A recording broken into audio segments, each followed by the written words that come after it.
Assalamualaikum warahmatullahi wabarakatuh. Ketemu lagi dengan Bagus Juan Maulana SKM dalam video tutorial perawatan luka modern.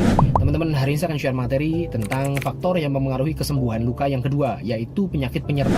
Dalam merawat luka, kita harus tahu penyakit penyertanya apa. Penyakit penyerta itu adalah bisa merupakan penyakit yang merupakan etiologi atau penyebab atau pemicu timbulnya luka tersebut. Artinya, dalam perjalanan penyakit tersebut memang bisa berujung pada komplikasi-komplikasi timbulnya luka. Contoh yang paling sering adalah diabetes atau kencing manis. Nah, angka statistiknya dari 20% diabetes atau orang yang punya kencing manis itu punya luka di kaki. Dan dari situ 60% berakhir dengan amputasi. Kencing manis kenapa sih kok sangat populer? Nanti kena luka, sulit sembuh dan sebagainya. Ya karena kondisi kencing manis itu nanti berkaitan dengan lancar tidaknya peredaran darah sampai ke perifer, ke ujung-ujung sana, ujung-ujung kaki, lalu kematian jaringannya, lalu kematian pembuluh darah, kematian sarafnya juga, sehingga di situ bisa baal, sehingga tidak terasa, sensoriknya turun, sensoriknya lemah, sehingga kalau ada tekanan atau gesekan tidak terasa, sehingga timbul luka, kapalan dan sebagainya. Itulah yang namanya penyakit penyerta, itu seperti itu. Penyakit lain misalkan penyakit TB kelenjar, TBC kelenjar ya kan. Biasanya di sini ada kelenjar limfe atau kelenjar getah bening di sini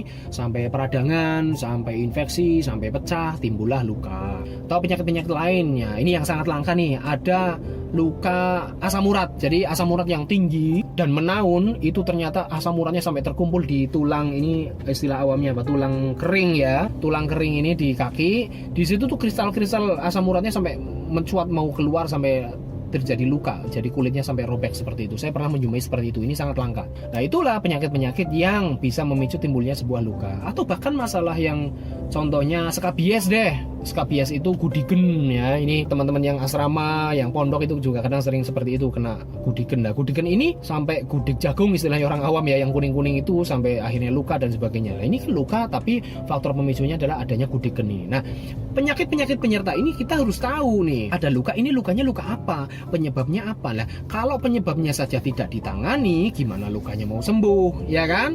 Penting sekali nih. Oleh sebab itu, ini ranahnya siapa? Kompetensinya siapa? Oh, ini kompetensi pengobatan adalah kompetensinya dokter. Kalau perawat fokusnya ngerawat luka, tidak boleh ngobatin, ya sudah, maka dari itu pasien tersebut dirujuklah ke dokter umum, ke dokter spesialis dan sebagainya yang memang kompeten untuk hal tersebut. Misalkan kencing manis, kalau kencing manisnya masih bisa terkontrol, cukup dengan ketemu dokter umum, ya rujuklah ke dokter umum. Atau misalkan wah ini kayaknya tidak terkontrol nih, tinggi sekali dan sebagainya, maka dirujuklah ke dokter spesialis penyakit dalam ya. Kalau kencing manis memang aturan rujukannya harus ke spesialis penyakit dalam dulu, jadi dirujuk oleh dokter umum ke dokter spesialis. Setelah terkontrol bisa menjadi pasien rujuk balik atau kembali lagi ke dokter umum untuk maintaining atau perawatannya, seperti itu. Kalau misalkan luka cancer misalkan, wah ini ranahnya bedah nih, ya rujuklah ke spesialis bedah. Nanti di bedah bagaimana nih, diobati, apakah mau dirujuk ke subspesialis, spesialis ke onkologi ke dan sebagainya, itu terserah nanti tindak lanjutnya mau bagaimana. Tetapi kewajiban dari kita, dari perawat atau dari masyarakat awam ini memahami bahwa yang namanya luka itu tergantung penyebabnya apa, penanganannya seperti apa.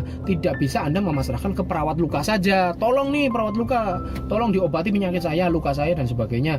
Anda memasrahkan 100% ke salah satu terapi saja, yang nggak bisa seperti itu. Lah, obatnya siapa? Penyakitnya yang nanganin siapa? Ya kan? Jadi memang satu orang, satu pasien, satu permasalahan itu belum tentu Anda hanya ditangani oleh satu terapi saja. Bisa jadi multi terapi, ya kan, multi profesi yang untuk mengurusi luka Anda. Nah, itulah mengapa saya dari dulu itu suka sekali merujuk pasien. Nah, ini kalau saya boleh cerita, saya kan praktek perawat itu kalau di Brebes saya dari tahun 2002, terus 2005 di Tegal. Nah, itu saya sebagai perawat pakai SIPP, surat izin praktek perawat. Itu kan praktek perawat mandiri. Yang namanya praktek perawat mandiri ya berarti perawat sendirian, tidak multi profesi. Nah, saat itu saya sering sekali merujuk karena saya menganggap bahwa penyakit penyerta ini penting sekali, dan saya sebagai perawat tidak berkompeten untuk mengobati, maka dari itu saya merujuk ke dokter umum. Teman-teman dokter umum itu saya sudah sering sekali merujuk. Dulu juga spesialis penyakit dalam, mulai dari teman-teman spesialis penyakit dalam yang ada di kota, Bu Mila, Bu almarhum Bu Tetrani, Pak Sunarto, Pak Dardiri, Pak Harmaji, sudah pernah saya rujuk semua. Wilayah kabupaten, Pak Dr. Edi almarhum, Pak Iman Darjito dan sebagainya. Tujuannya selain berjejaring, saling membutuhkan juga ya kan dalam rangka menyembuhkan pasien.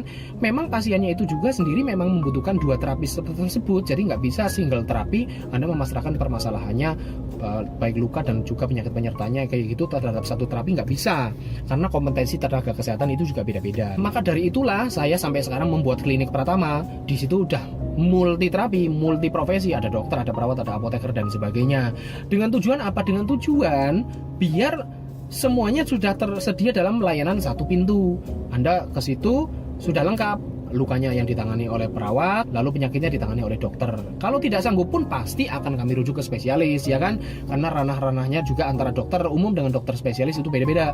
Ada penyakit yang memang harus dirujuk ke spesialis, ya kita rujuk ke spesialis. Kalau misalkan sudah terkontrol, namanya standar kompetensi dokter Indonesia kan ada pembagiannya penyakit-penyakit mana yang memang harus dirujuk dan memang bisa ditangani di level dokter umum. Jadi gitu guys. Nah, bagi Anda masyarakat non nakes atau keluarga pasien, Anda juga harus memahami ini. Jadi Anda juga harus memahami dan menerima kalau misalkan Anda disuruh dirujuk ke tempat pelayanan kesehatan lain untuk menemui misalkan dokter spesialis dan sebagainya, karena kondisi penyakit ini masing-masing. Dan kalau faktor penyebab luka atau pencetus lukanya itu penyakit yang nggak diobati, ya Anda mau seberapa lama pun dirawat lukanya oleh perawat spesialis luka, ya itu akan sulit sembuhnya, ya kan, karena memang masalahnya kompleks gitu dan ahlinya masing-masing, kompetensinya masing-masing, itulah yang memang berwenang untuk menangani permasalahan-permasalahan yang kompleks tersebut. Demikian, terima kasih, semoga Anda bisa mengerti pentingnya faktor atau penyakit penyerta dalam mempengaruhi kesembuhan luka. Terima kasih. Assalamualaikum warahmatullahi wabarakatuh.